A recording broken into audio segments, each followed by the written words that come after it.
Welcome back to Two Keto Dudes. This is Carl Franklin from Connecticut in the United States. And in February 2016, I put myself on a ketogenic diet to take control of my metabolism.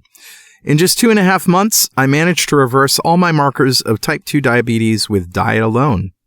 As of now, I'm 80 pounds lighter with no signs of diabetes or heart disease. Hi, I'm Richard Morris in Canberra, Australia. I've been on a ketogenic diet since April of 2014. When I started, I was very sick with complications from type 2 diabetes. Within 6 months of starting a ketogenic diet, all of my biomarkers of disease had disappeared. Booyah! I've lost about 100 pounds and I've completely turned my health around. And this show is a document of our experiences thriving for years in ketosis. Oh, yeah. And hopefully that might help a few people who are curious about this kind of dietary hacking. We're not doctors. We don't want to give anyone any medical advice, but we are keen to share our own experiences.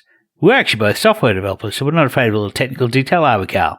That would be no. We've done some research into our own deranged metabolisms and the science behind them. We hope to share some of that research. Where possible, we intend to put links in the show notes to cite research supporting any claims that we make. And you'll probably work out pretty quickly that we're both foodies. Yup. We love to cook and we love to eat. Mm-hmm. And every episode, we both share a keto recipe that, can't be ignored. Cannot be ignored. All right, so let's start podcast number 105, Eating Fat to Satiety. Heard you say you're due for a little. So, Richard, do we have any apologies or corrections from last week's show? Last week's show was the What We Got Wrong show, and I need to actually revisit last week's errata. All right. We got that wrong. It turns out it was actually me who called the anti-vaxxers weirdos. Oh, okay. It wasn't Ivor, so I apologize Sorry, to Ivor. And in the context, what I was talking about was that to dietitians who are convinced that saturated fat clogs your arteries and that plant-based diets high in whole grains are the only path to health, those of us who favour a ketogenic diet are probably considered weirdos as well. Probably. I'm pretty happy to stack good evidence supporting our approach against the weaker observational associations from horribly confounded data that supports the orthodoxy. But, not to reopen a wound from last week, the anti-vaxxers don't really have the luxury of robust evidence supporting their position. A lot of it's opinion. Yeah.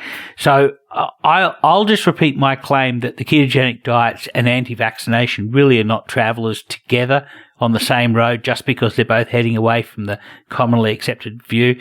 These are really orthogonal paths. So I really don't want to I have a more important thing to worry about than vaccinations, and that is the tsunami of type 2 diabetes. And so that's my focus, and I'm not really worried at this point about vaccination. We're moving on.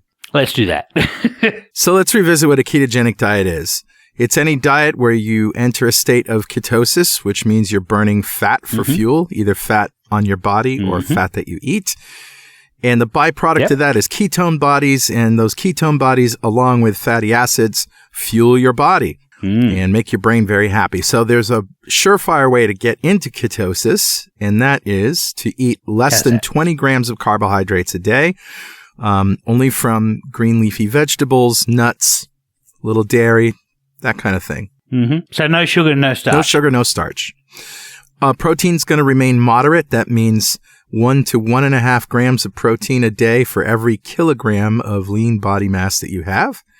Yep. And then all of our energy we get from fat. Lovely, delicious fat. Absolutely. So, Richard, how was your week? My week was pretty good. Of course, it's Chinese Lunar New Year here, so Gong Hai Fa Choi. Oh, yeah. Happy Year of the Dog to you, too, as well. Yeah.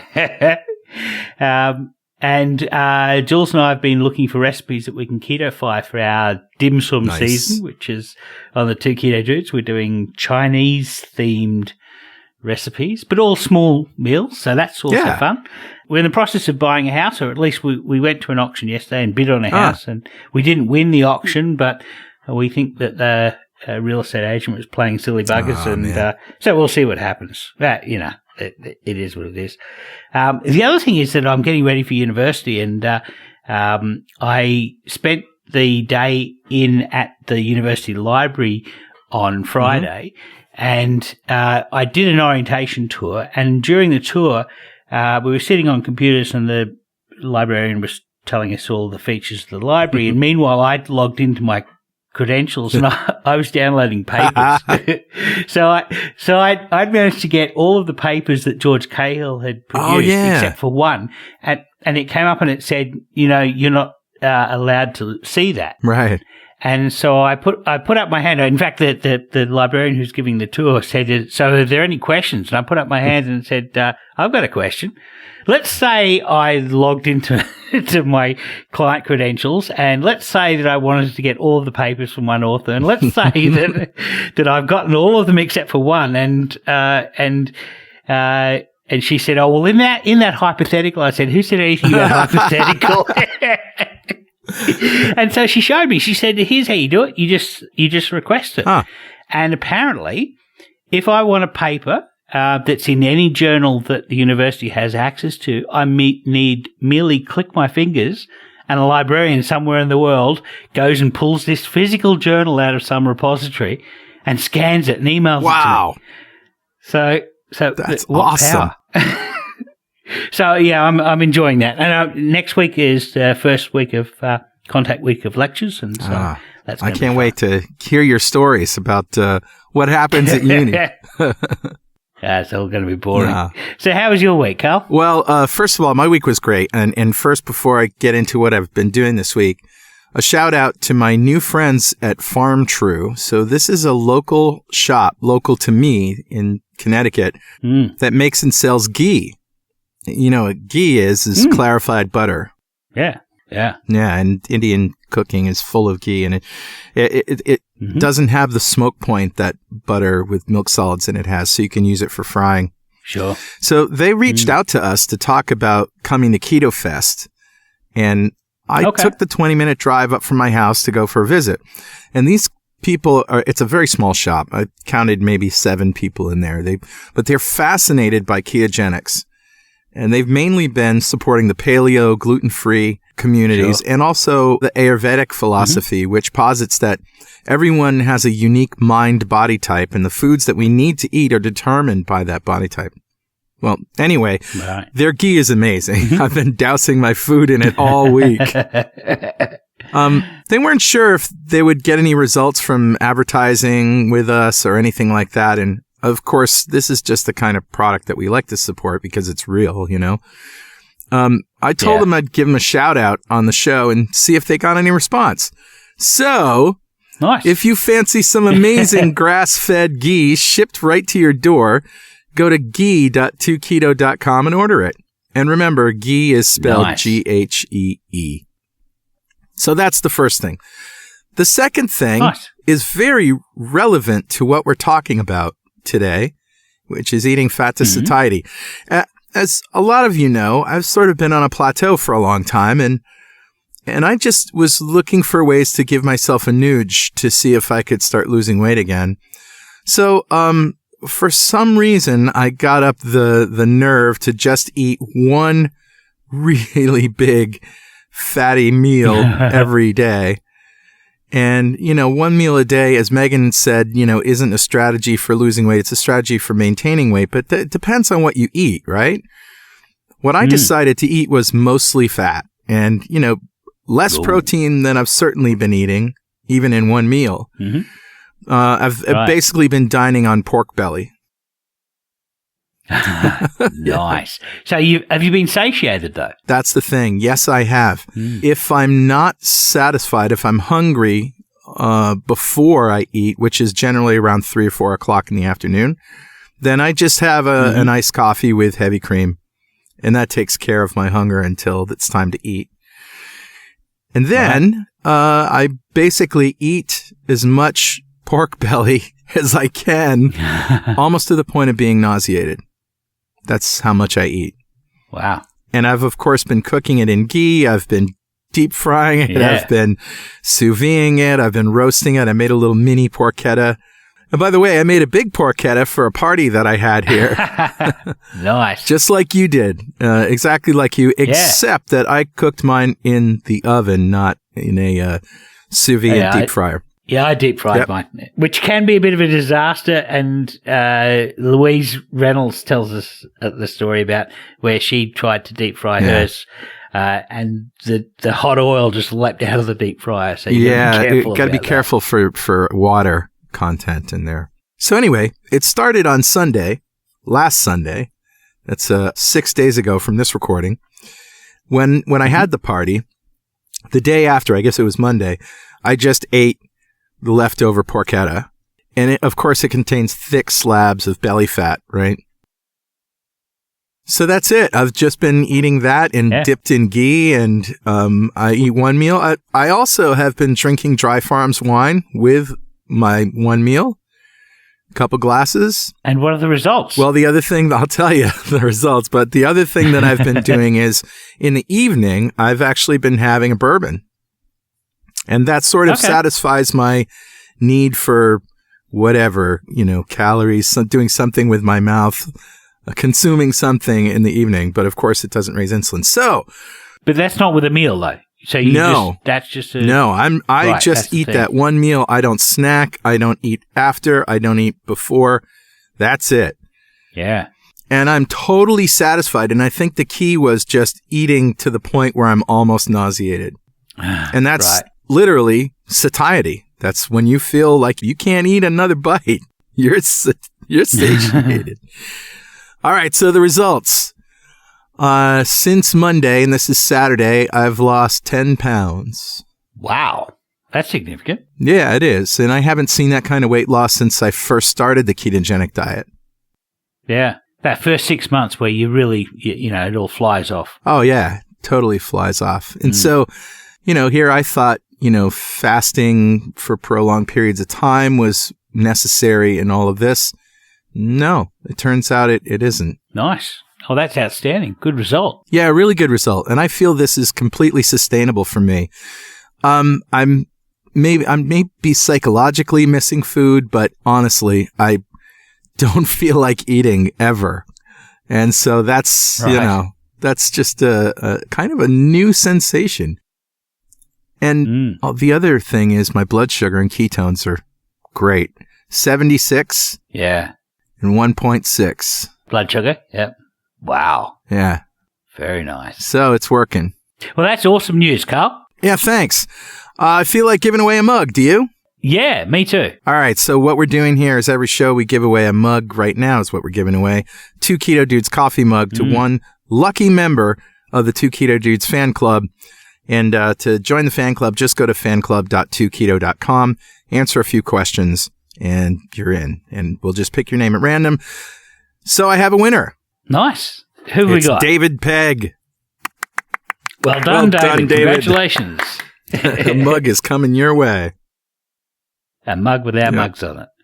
And of course, if you don't want to wait to win a mug, you can always buy one at gear.2keto.com or pick yourself up a t-shirt or a onesie or an apron. All sorts of junk. All sorts of junk with witty keto sayings on them. All right, that brings us to...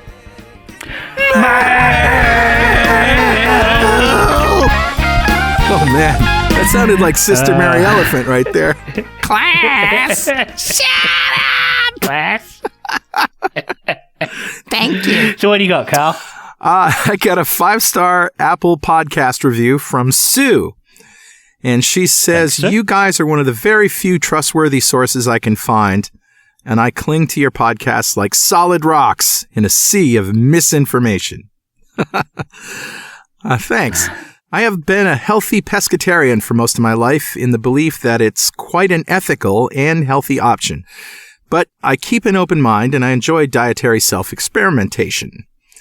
So I currently am following a keto diet and loving the effects.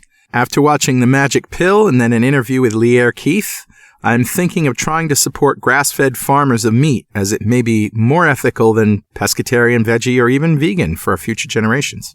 Do you think that her argument is scalable and can help stamp out factory farming? Thank you so much for your wonderful contributions. Oh, thank you for the review, Sue.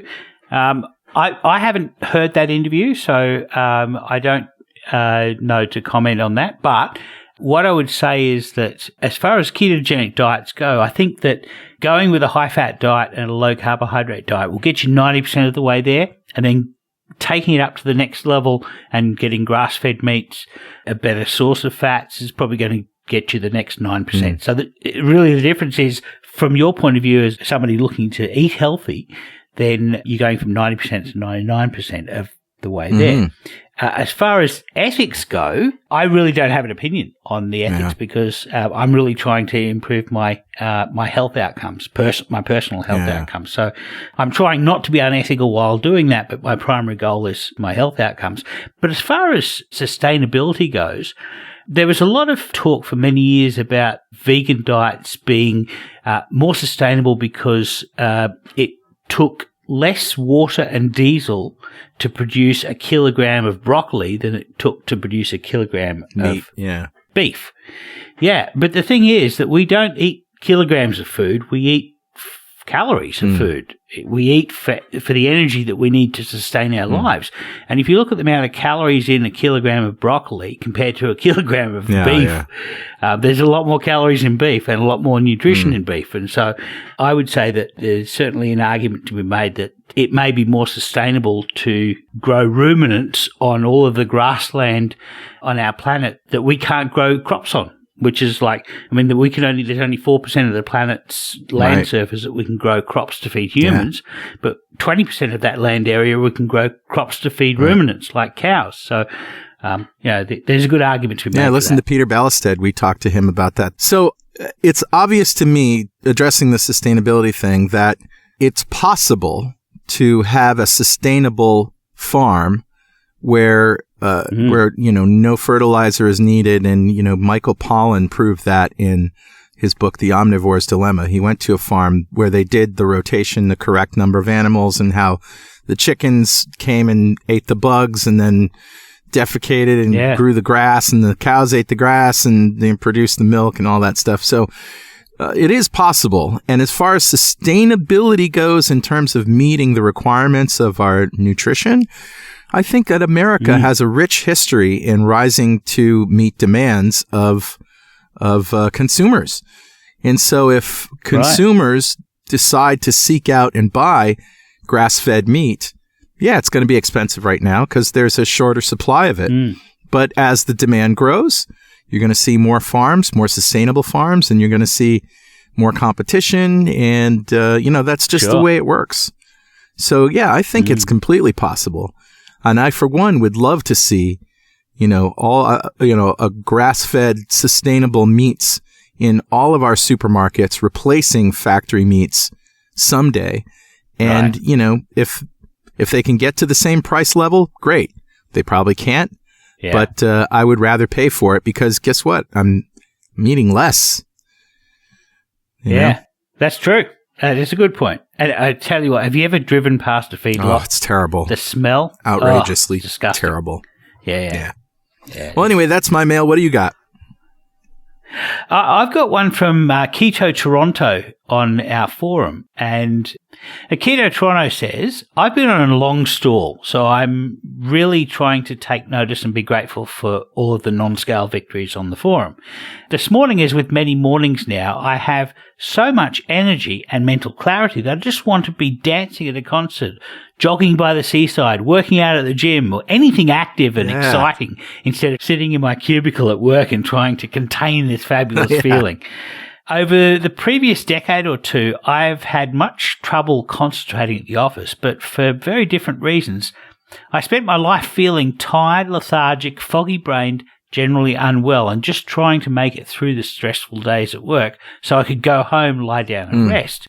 I was forever trying to fix it and become healthier, but I didn't have the right tools. Even though a part of me regrets so much wasted time, I'm 43 now, I like to remind myself that I still have many, many good years to go, and I'm very grateful to have found this way of eating in time. I have some damage left to my body from 9 years of poorly controlled type 2 diabetes, but it could have been so much worse. I'm eternally grateful to have found Carl and Richard and the Ketogenic Forum, as well as the Reddit /r/keto community, before it was too late for me. I have so much love for you guys. That's great. Makes me sad to know that so many millions of people won't find this in time and will go through their whole lives not knowing what being healthy feels like. And I just want to comment to that, there's two ways to help these people. You could convince the dietetic and diabetic bodies and the Heart Association to look at the science and admit that their advice of the past 40 years was wrong, and hopefully they will then change the advice they're giving to all these people. The other way that you can help these people is we can reverse our own diabetes, our own disease ourselves, and then take personal responsibility for at least 2 other human beings, at least 2 other diabetics among our family and friends, and show them how to do it. And then when they've done it, we can tell them it's now their full-time job to find 2 more diabetics and pass the technique on. And if each of us reverses our own diabetes in 3 months and then finds 2 new people, in 5 years we'll have gotten the word out to 1 billion people. And there's only 371 million diabetics on the planet. So personally, I trust the mathematics of geometric progression more than I trust the Heart Association or the Dietitian's Ass of Australia or Diabetes Australia. Yeah, agreed. That's kind of relevant to what we're talking about today, as was my experience this week, which is eating fat to satiety. And we need to answer the question, what does that mean? What the heck is that? So Keto Toronto's message and, my experience this week are really coloring our conversation that we're having right now about eating fat to satiety. And we need to ask that question, what is that? What the heck is eating fat to satiety? I can tell you that that's exactly what I did this week. I took all the things that I know work for me, which is eating in a short window of time every day, and not eating after that time, which is really important for me. I think this is basically what my problem was. I was eating when my metabolic rate was low or challenged or something, and I'm not sure why, but seems like stopping eating around 5 p.m. for me works really, really well. Combine that with more fat than you think you can eat. And, enough protein, but not crazy, just enough. Not a lot. Yeah, not a lot of it. Yeah. And I noticed that one day when I didn't have pork belly, I decided to just get some sausage and deep fry it into little meatballs and dip it in ghee and eat it. And that was more protein than I was eating the previous days. And I could tell, I could tell I didn't have enough fat. Big difference, huh? Yeah. It also reflected itself on the scale, which I know isn't a great measure, but it's certainly, when it's dramatic, right? It's a measure, yeah. Yeah. Sure. So that's it. I mean, I just found that I could do it. I could sustain eating that one meal, pretty much the same meal every day, which sounds so boring. But I just tell you, the feeling of satiety that I got lasted for 20 plus hours. It's that dramatic. So that's my eating to satiety experience. Yeah, I think one thing Jason Fung says is that there's a difference between eating one meal of however many calories and then not eating for the rest of the day, or eating that same number of calories but every hour on the hour you eat just 1/24 of that number of calories, but you do it the whole time. And so he says it's a little bit like you're keeping the insulin elevated all the time. Me, I think that's a little bit like, when the crowd at a cricket game gets really bored, somebody blows up a beach ball and then everyone tries to keep it aloft, and it's sort of the same kind of thing. I mean, they don't do that so much at baseball, but yeah. So that's probably the root of your major transformation this week. But hey, it's working for you. Go for it. Yeah, it is working, and I feel like I can keep doing it. Yeah, that's outstanding. So when we were thinking about this whole satiety thing, we got a message on the forum by Keto Toronto, who we spoke about earlier. But this message was really asking, should we concern ourselves with lowering our metabolism if to satiety is too calorie restricted? And so I wanted to take a crack at a real answer to describe exactly what satiety is. And that is, it's a signal to tell you that you've just taken on enough fuel. And I'm going to temporarily extend that definition to include not hunger. So being satiated also means not being hungry. Yeah. So as long as you're not hungry, let's say that you're perfectly satiated. So let's assume that we're all keto here and that insulin is not taking energy off the table before our bodies can get to use it or otherwise deranging us. So let's try a thought experiment. What happens if you get to satiety, you've just eaten the right amount of energy that your body was hoping to get for the day, but then you keep on eating another couple of hundred calories. Right. And this is really overeating after satiety. And so obviously what happens is your body will suddenly have more fuel than it thought it was going to use. So there's two likely outcomes for it. The first is that it will store some of that energy for a rainy day as body fat. So you're going to increase body fat if you eat after satiety.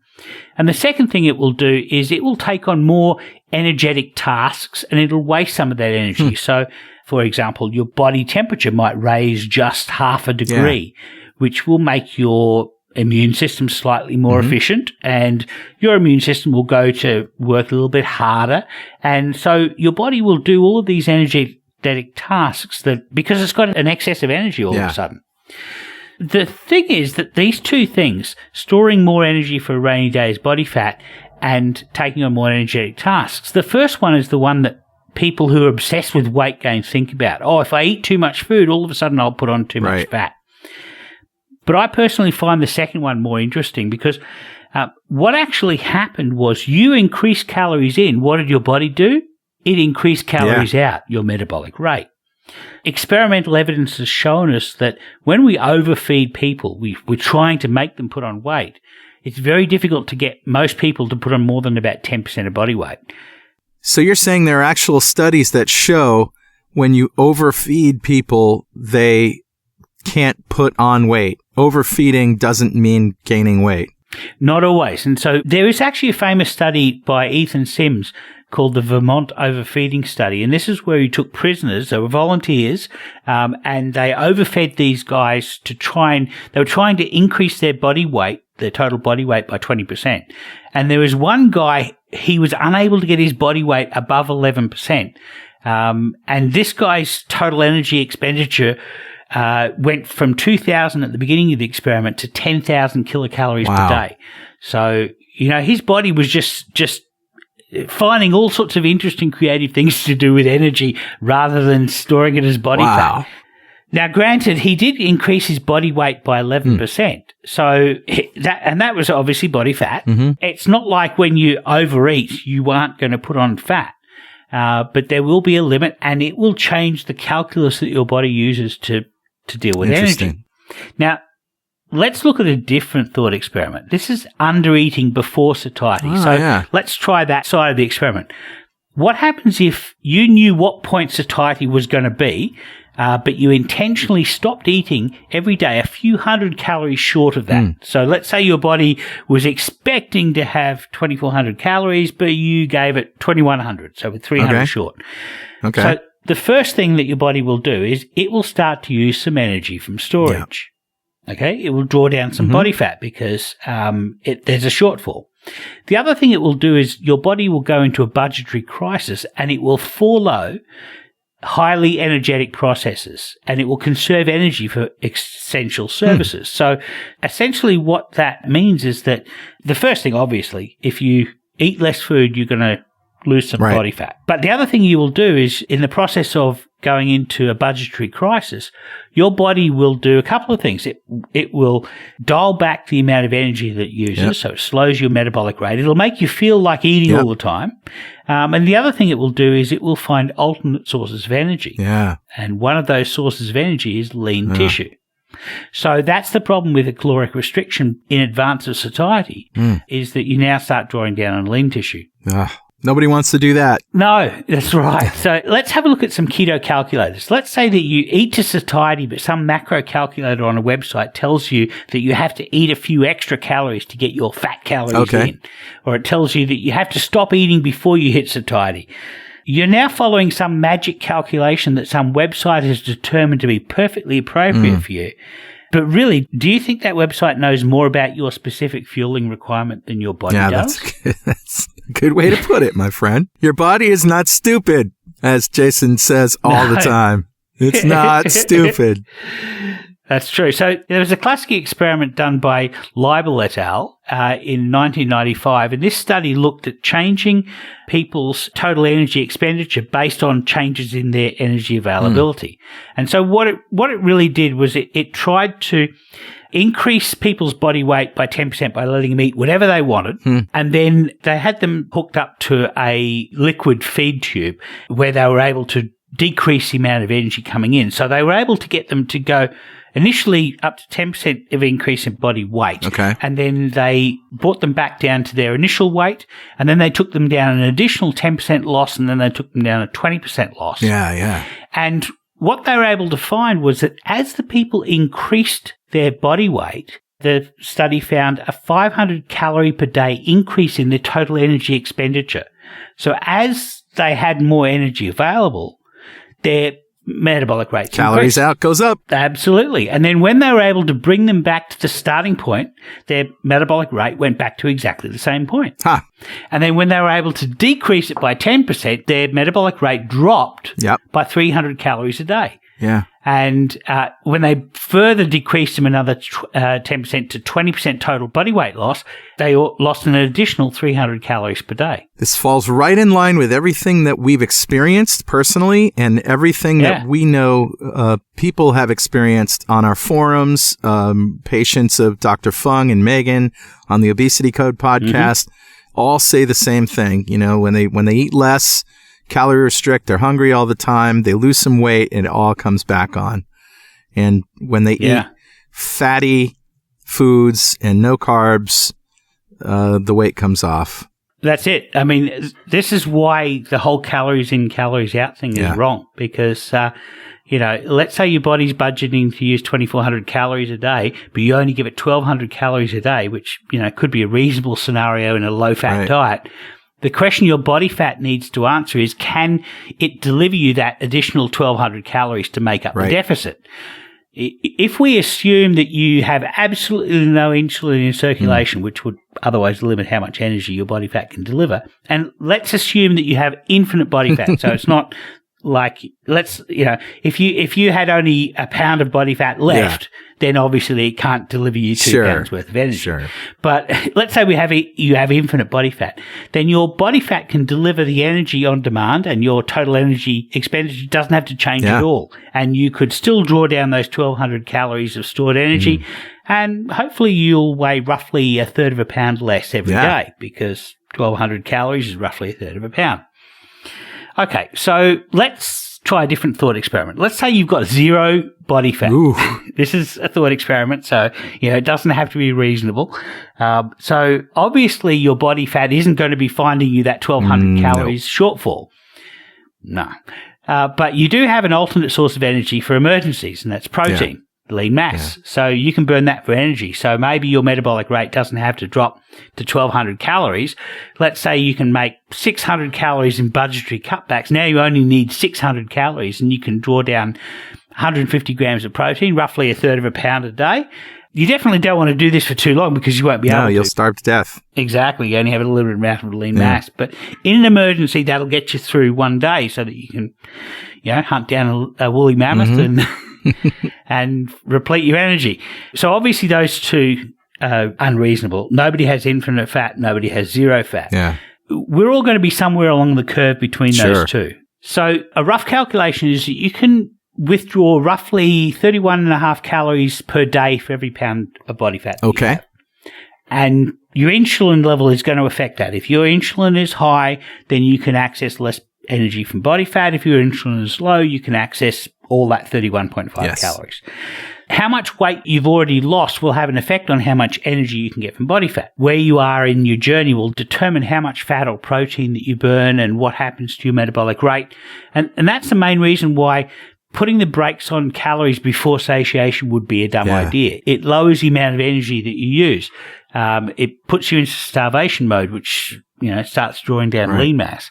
which is obviously unsustainable. And the problem here is that of course leads to yo-yoing, because if you're going to lower your metabolic rate and make you hungry, then what's the first thing that's going to happen? You're going to start eating more food. Right. And because now your metabolic rate is lower, you'll put on weight even faster. So that's the thing. Eating to satiety turns out to be the only way to burn.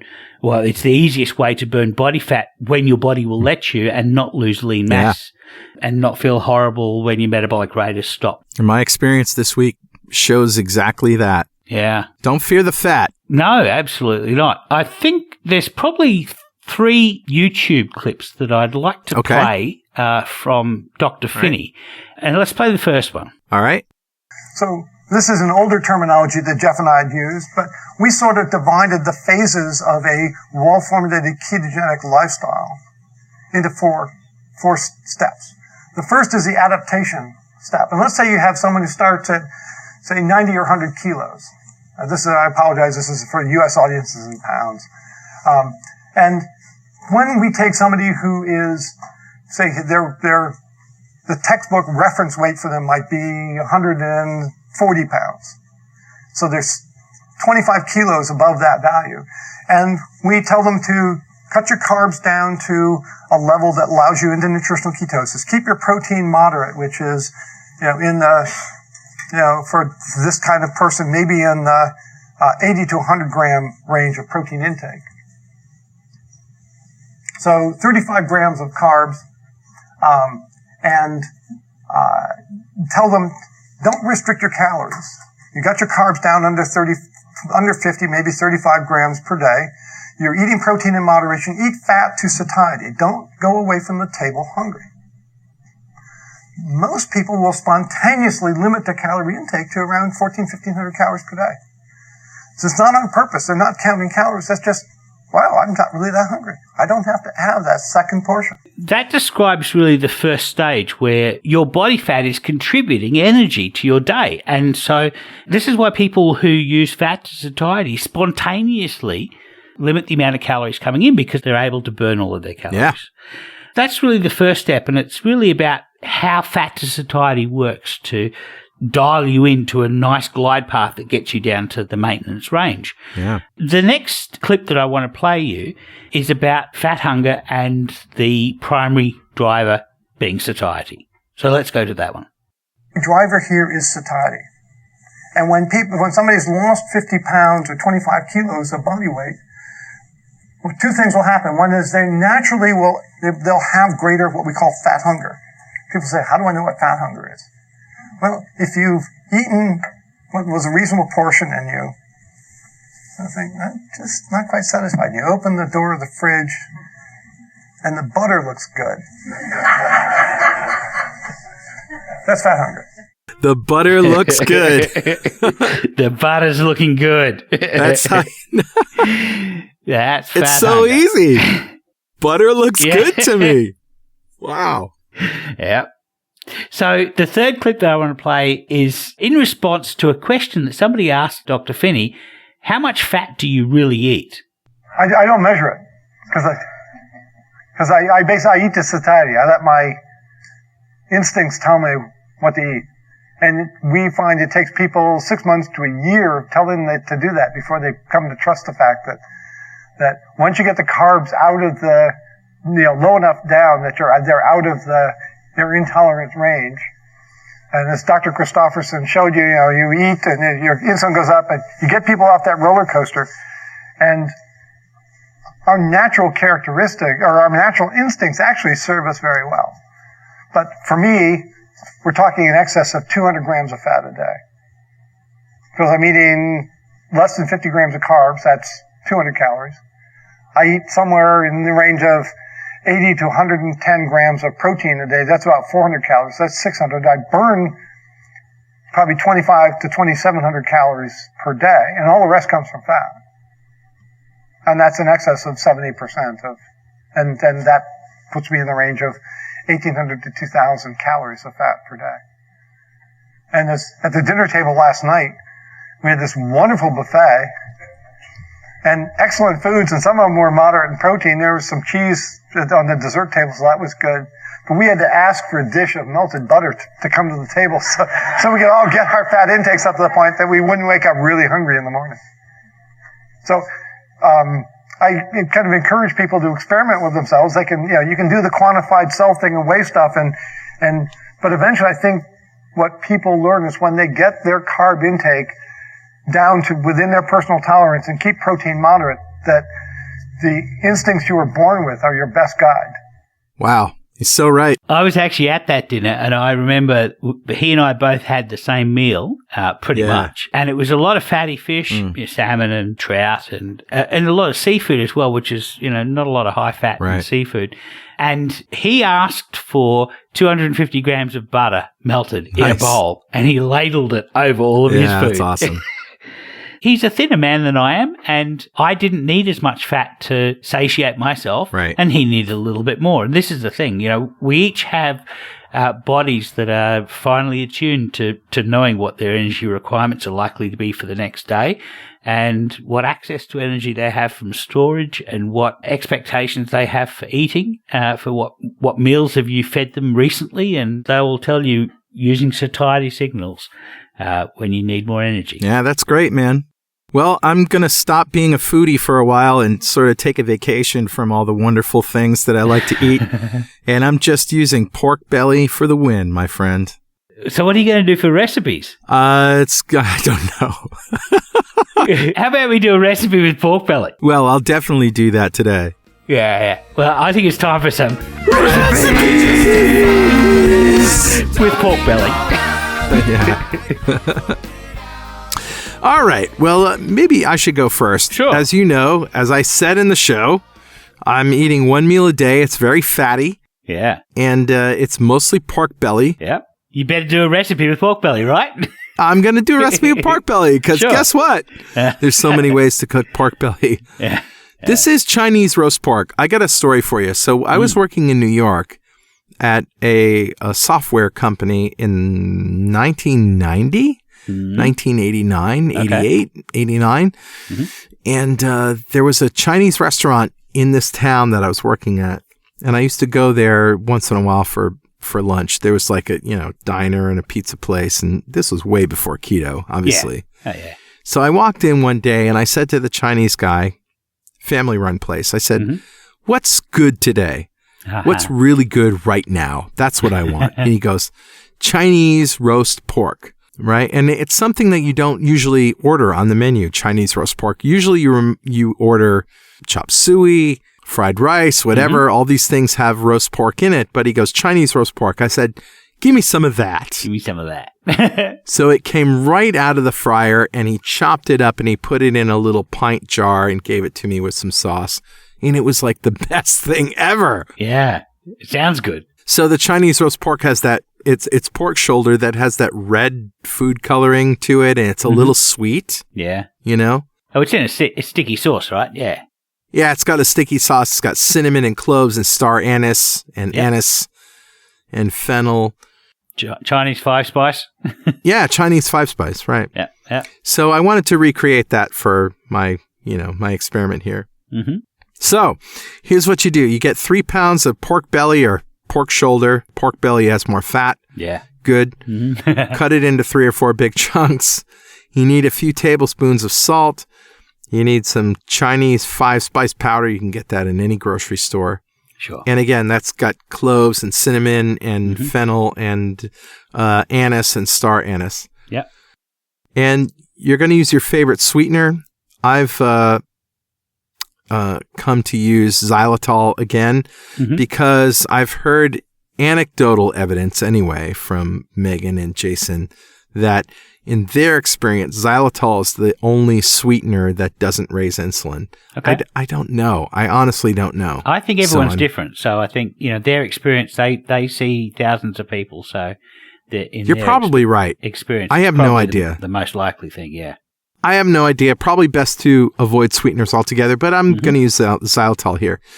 So I got a few tablespoons of that. Optionally, you can use some red food dye if you really want that red. Pillbox red, they call it. Yeah. Yeah, dark red color. And I've been using peanut oil for frying. I've been going to Stop and Shop, which is my local grocery store here, or Big Y, and the store brand peanut oil, the ingredients are just peanut oil, which is good. Planters has pure peanut oil. Some others have additives, and I try not to use peanut oil that has additives. But if you're Richard, use beef tallow or lard. Great. Awesome. Yeah. And here's the thing, you don't even have to fry it. You can cook it in the oven to crisp it up if you want. Right. All right. So you combine the rub ingredients, which is the salt, the Chinese 5-spice, the xylitol, optionally the red food dye, and you apply that rub to the pork chunks and getting it in every nook and cranny. You want to save a little bit of that for the sauce, okay? You're going to have a sauce here. If not, you just combine a little bit more in those same ratios for the sauce. So you want to cook that pork. Now, there's multiple ways to cook pork, right? Yeah. We can do a sous vide, which we love sous vide. We use the Innova sous vide stick or the precision cooker. And they don't pay us to say that. No, they don't, but they're awesome. I use my Innova precision cooker all the time. And you know who else doesn't pay us to say anything? Shun knives. They're awesome as well. Oh, Shun knives. Yeah, I have a great Japanese knife that I bought when you were in town, actually. Yeah. I've got a full set of them. They are outstanding. But they don't pay us to say any of that.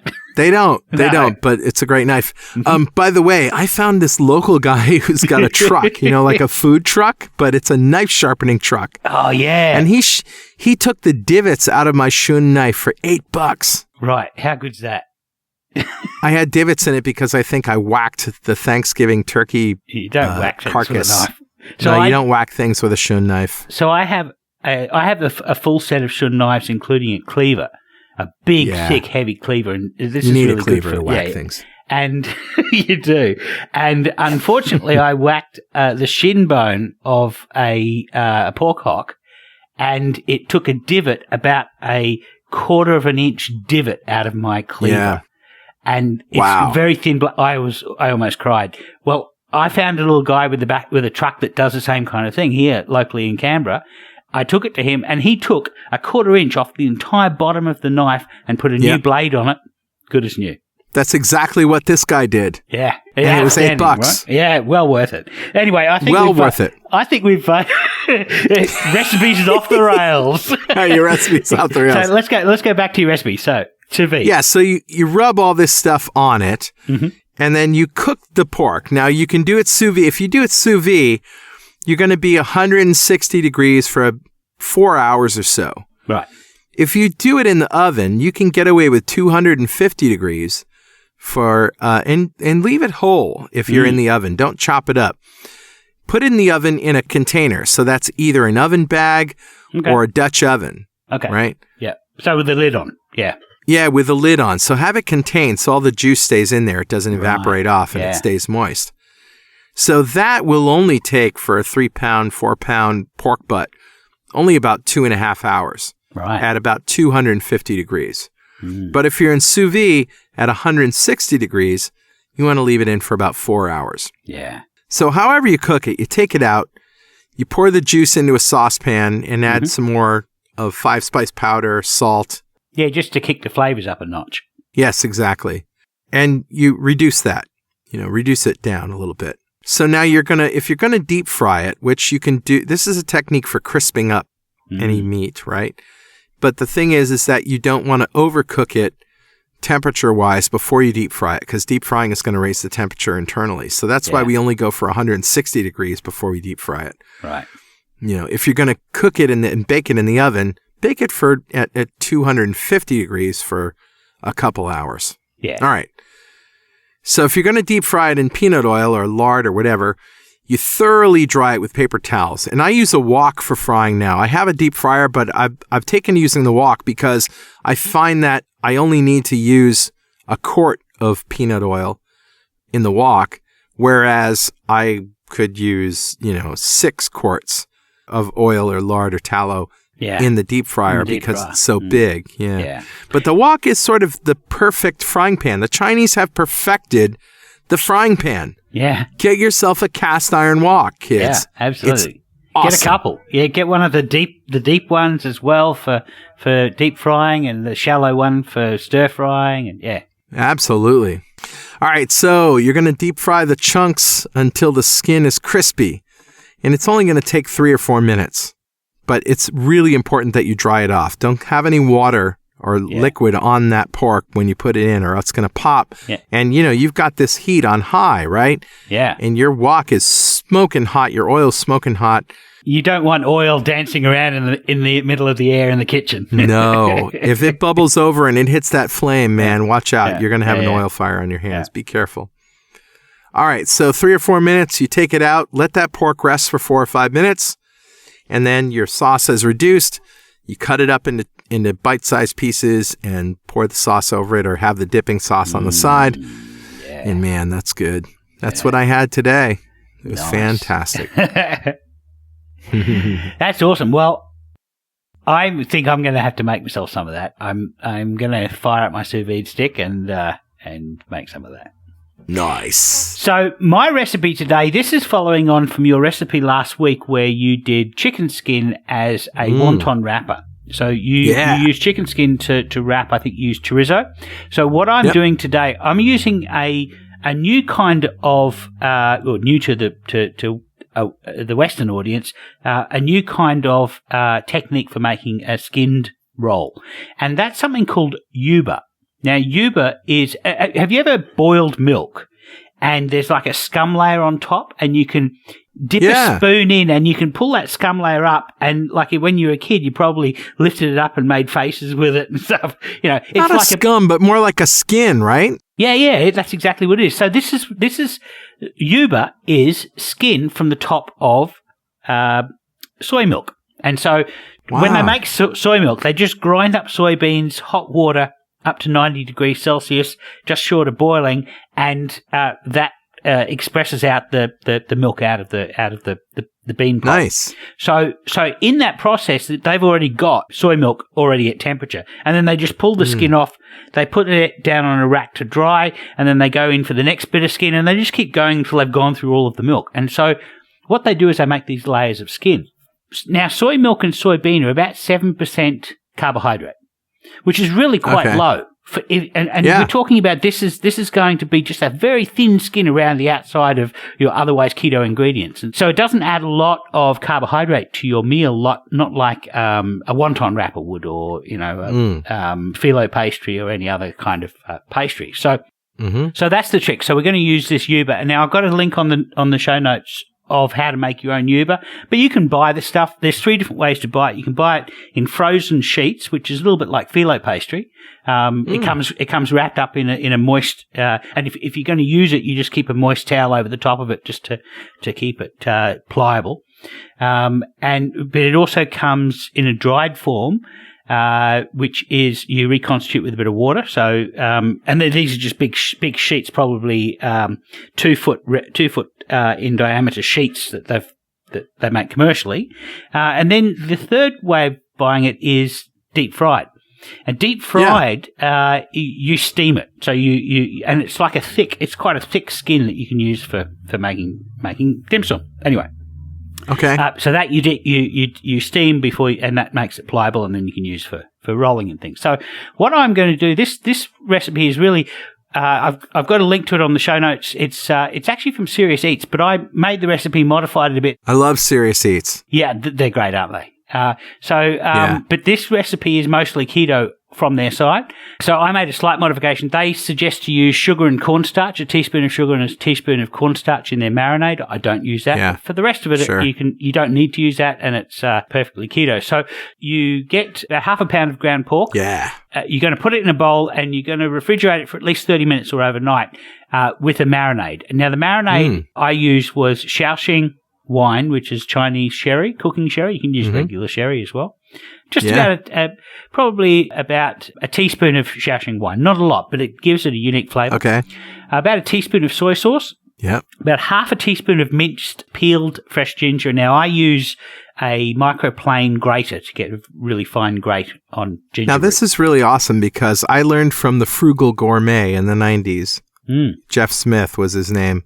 Okay. He was on. He did cooking with our immigrant ancestors and a whole Chinese bit. Chinese cooking is all about those 3 ingredients: sherry, soy, and ginger. Yes.